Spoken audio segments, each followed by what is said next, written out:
Vous vous dites peut-être que le plastique n'est plus problématique vu qu'on le recycle. Actually, that's not true.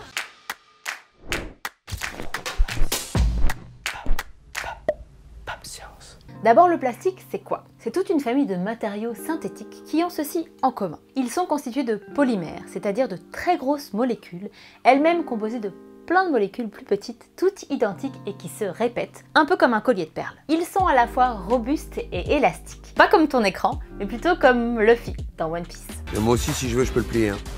Hop là! Il existe plusieurs types de plastique qui diffèrent selon le type de polymère et les additifs qu'on y ajoute. Comme il est léger, résistant et pas cher, on l'utilise partout. Mais voilà, le plastique a un gros défaut. Il n'est pas biodégradable. Aren't you being a little dramatic about all this? En fonction du type de plastique, il faut des dizaines, voire des centaines d'années pour qu'il se décompose. Voilà pourquoi les déchets plastiques des 8,3 milliards de tonnes que l'humanité a produites à ce jour se sont peu à peu accumulés sur Terre, au point de former un véritable continent de plastique. On estime aujourd'hui que 150 millions de tonnes de déchets plastiques flottent dans l'océan et qu'on en ajoute chaque année 8 millions. Il y en a partout! Des déchets partout, ça m'excite maintenant! Et quand le plastique finit par se décomposer, il se délite en de minuscules bouts qui ne disparaissent jamais et qui sont probablement nocifs pour les écosystèmes et pour notre santé. Extrait d'un documentaire un peu déprimant. I could see plastic everywhere.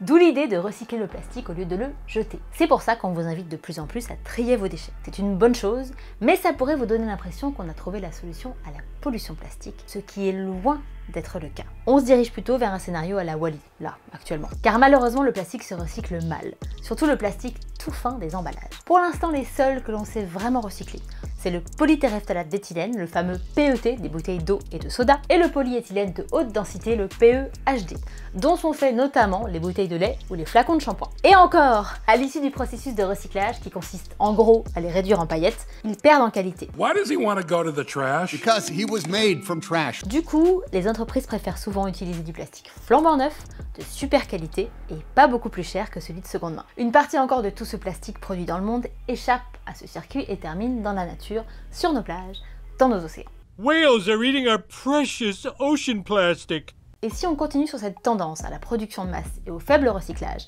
le volume des déchets plastiques présents sur Terre va doubler d'ici 2050. Bon alors il y a quand même de l'espoir. De plus en plus de décisions politiques sont prises à travers le monde pour limiter la pollution plastique, comme l'interdiction des objets plastiques à usage unique, dont les sacs et les cotons-tiges. Entre parenthèses, la Suisse sur ce sujet est encore à la traîne. Par ailleurs, la technologie du recyclage progresse et l'Europe a pour ambition de rendre 100% des emballages récupérables et recyclables d'ici 2030. Please, don't say 100%. En attendant que ce soit le cas, continuez bien sûr à recycler vos déchets et limitez au maximum la conso de plastique, surtout les emballages.